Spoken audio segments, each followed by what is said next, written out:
What a week it has been in the WWE. We kind of maybe, who knows, we need to figure it out. I've had the first ever Paul Heyman produced Monday Night Raw. And while I don't think Eric Bischoff had much influence on last night's SmackDown, we don't know, so we can only speculate and we can only guess. But something we can do with more authority is take the fingers of power, go through WWE's Tuesday night show, give the good bits an up, and give the bad bits a down. My name is Simon Miller. This is WhatCulture Wrestling. Let's up those downs for SmackDown.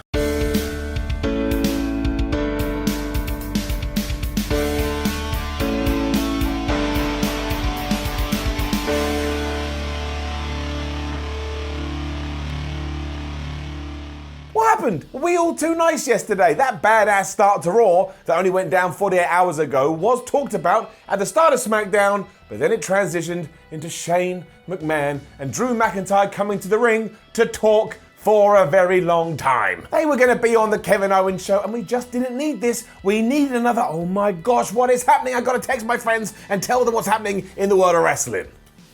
Down. Shane and Drew started to talk, and the whole point of this was that they're not scared of The Undertaker, he's not that spooky, and their match against The Undertaker and Roman Reigns at Extreme Rules will be a no-holds-barred match. Drew McIntyre also got on the microphone and said, because of this, he will dish out a physical assault like nobody has ever seen. And that's all well and good, Drew, but you say a lot of stuff and you never back it up. So when we get to that pay-per-view, if we don't do this and it is a physical assault like I have seen, I'm officially going to dub you a liar. The saving grace here was Kevin Owens, who much like Miz TV a few weeks ago, had been given cue cards to read. And because of that, at one point he went Undertaker, because some idiot had written Under and Taker on two different cards. But as we know, Kevin Owens is very good at this. It was funny. Dolph Ziggler then interrupted for some reason, but KO stole the show, which is actually quite ironic because just as Dolph was about to speak, Kevin Owens got the microphone and shouting went, no, if you come out here and tell us it should have been you, I'm here to tell you it shouldn't have been you. It should have been you 8 years ago, but it was, then it wasn't, then it was again. It was excellent, and he even attacked Ziggler for never winning. It was like my body, my spirit had embodied Kevin Owens, and he was saying all the things that I wanted somebody to say over the last 2 weeks. And because of this, we're ready to do this, but just for Kevin Owens and Kevin Owens alone, give him up. It still sucked because they both wanted world title shots, but we've just reverted back to when Shane McMahon controls everything that's happening on SmackDown. So he said, no Dolph, no Owens, you're not going to get that, but I am going to put you together in a tag team, which makes perfect sense. Why wouldn't you do that? You'll take on Heavy Machinery, and whoever wins that match will move on to the pay-per-view in a couple of weeks and be added to the SmackDown Tag Team title bout.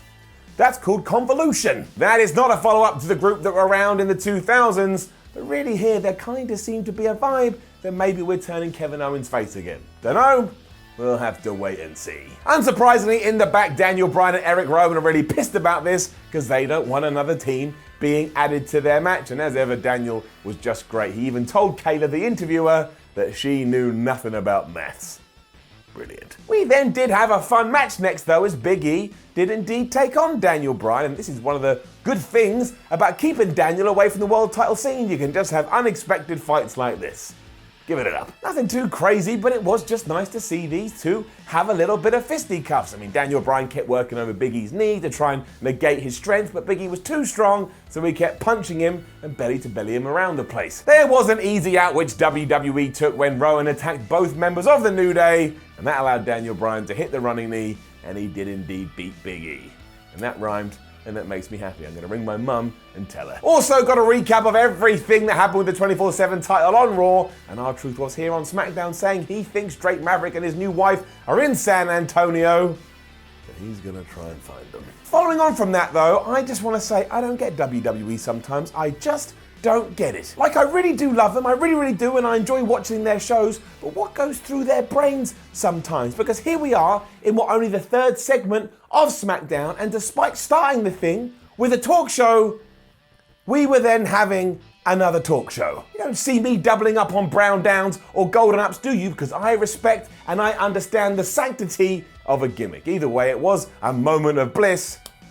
Getting it down. Alexa Bliss had allowed Nikki Cross to host this episode, so she had Bayley on as her guest. Bayley kept saying mean things about Alexa. Nikki didn't like that, so she challenged her to a match. We went down to the ring, we had that match, and Bayley won, because you know, Nikki beat Bayley last week, and we have to have 50-50 booking in WWE. So remember, despite everything this week, we ain't out of the woods yet. Had another one of those on-the-street promos featuring Ali after this, and he is very good at it. He comes across like a motivational and an inspirational cat. Hopefully when he does come back to WWE proper, we can forget all the kind of conflangleness that happened after he got injured, and we can go back to pushing him like a badass. These are good. Kofi Kingston and Samoa Joe followed this up with a back and forth in-ring promo, and as you know, I love Samoa Joe, and we on Here Ups and Downs, we don't knock our loved ones. Give it up. Their verbal sparring was something else, especially because Samoa Joe is so articulate and he comes out with words you wouldn't expect him to, which allows him to feel more like a psycho, and Kofi Kingston's character as the lovable babyface is fine by me. I'm going to skip over a lot of this because I imagine it's the end that most people want to talk about. After bringing Kingston's family into all of this, as Samoa Joe always does, he says he would leave them out of it if Kingston shook his hand. Instead, Kofi thought about it for a long time, and he flipped Samoa Joe off. Now, straight away you're like, are we allowed to do this on TV? I don't even know if I'm allowed to do it on Ups and Downs. I'm just gonna try. Ready? 3, 2, 1. Now we know. Also, yes, this does mean the biggest change that we've seen this week when it comes to Raw or SmackDown is swearing, because on Raw we had Corey Graves saying holy sh**, and now on SmackDown we have Kofi Kingston flipping people off. It is a little bit juvenile, but let's be honest, I did react quite big to both of these, like an old man who has just discovered TV for some time. So look, if this is just an introduction of what WWE is now happy to do, that's all good. Just please don't go down this path each and every week. You will drive that idea into the ground, and all of a sudden swearing will be as common as a surprising roll-up finish. It would be like that South Park episode. You remember that? It was like called The Night of 1,000 Shits. And when we said shit too much, you know what happened? We summoned some kind of like beast from the ground, and he tried to wipe out the human race. So let's take stock from South Park. Also, after he had flipped him off, Kofi Kingston gave Samoa Joe the trouble in paradise. Samoa Joe was knocked out like a bag of cheese. We had a Heavy Machinery interview after this where they both promised to win later on tonight and head to the pay-per-view to win the SmackDown Tag Team Championships. But I've really got to ask this question. I need to know. Somebody tell me. Use the comments below. Why, in all interviews like this, does it start with the interviewer stood here and then they invite the wrestlers into the shot? If you had a wider angle, it would look like this. Simon Miller here backstage at WWE SmackDown. I'm really happy to tell you I have a brand new wrestler that I'm going to chat to today. He walks around and he says the word "why" a lot, and he looks like a giant egg. Plus he has no hair. What an asshole he must be. That is really, really odd, right?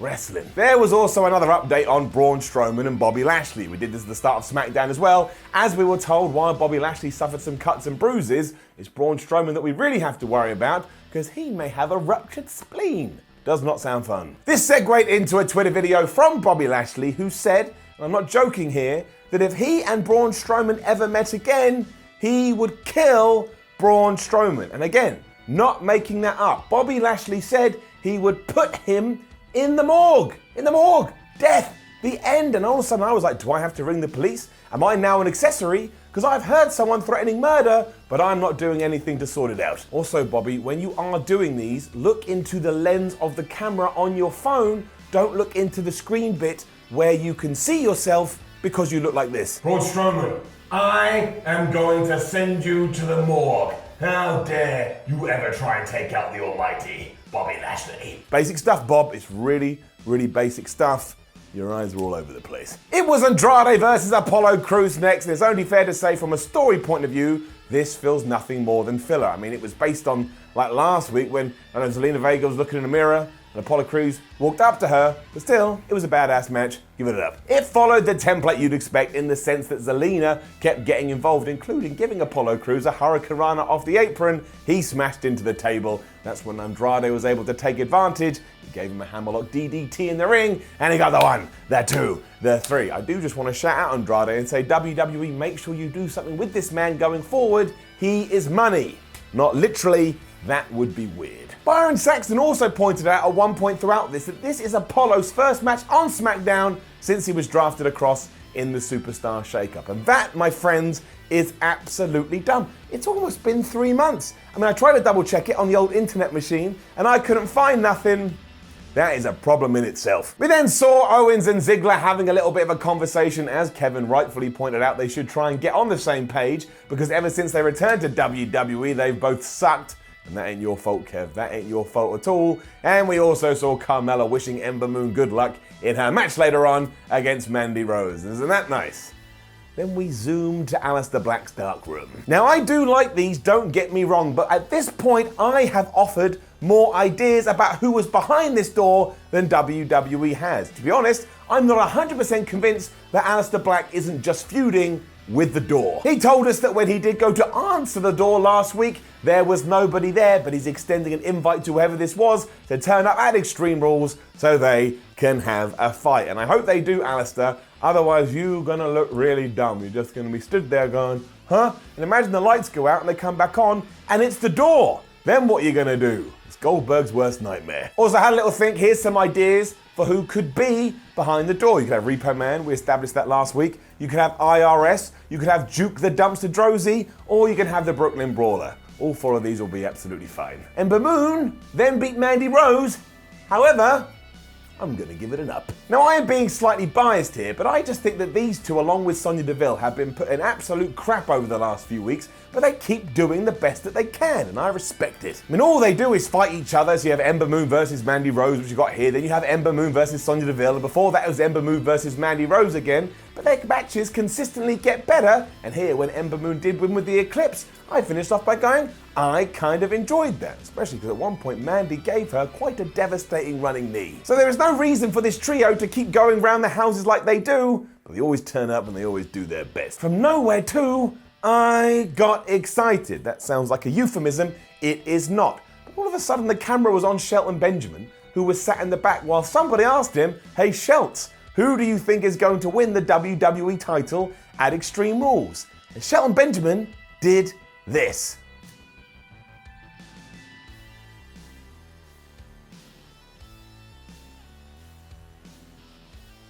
It was like nobody had ever asked him a question in his entire life, and that he was actually an alien that was trying to fathom what the English language was. But I like Shelton Benjamin, I've said it before, I'll say it again, so I'm just hoping this may be the start of some crazy new characters, some crazy new direction for the man who is really good in the ring. I mean, I actually think the idea of it was Shelton Benjamin's meant to be friends with Brock Lesnar, so maybe he knows something we don't, and Brock's gonna cash in, but I'm going to choose to ignore that and hope we actually start featuring Shelton on television. I look forward to being let down. WWE then did try their best to not allow me to enjoy the main event, but thankfully the badassery of Kevin Owens, Dolph Ziggler, and Heavy Machinery shone through like a sun on a Sunday morning. Give it up. The issue that I referred to then came in the usual daftness we've had to experience over the last few weeks. Because while it was very good that Daniel Bryan and Rowan and Big E and Xavier Woods are on commentary, because all they did was throw ridiculous and hilarious barbs at one another, as soon as Xavier Woods just dived at Eric Rowan to start a big brawl, I realised what was going on. Eric Rowan started throwing people through tables using his weird skull-crushing slam thing, and that meant a referee had to come and scoot them all away. But do you know what happened when they were scooted away? We cut to commercial break, just so that when we could come back from that precious commercial break, bow down to the ad break, the all-precious ad break, we had to reset the tag match and start again. I don't know why resetting of matches annoys me so much. I think it's so transparent, I know what's going on, but it does drive me nuts. It's like nails on a chalkboard, give it a down. Afterwards though, we did get into some good tag team wrestling, and that's why I gave it some love just a minute ago. Of course, Heavy Machinery won after they'd slammed Kevin Owens with the compactor,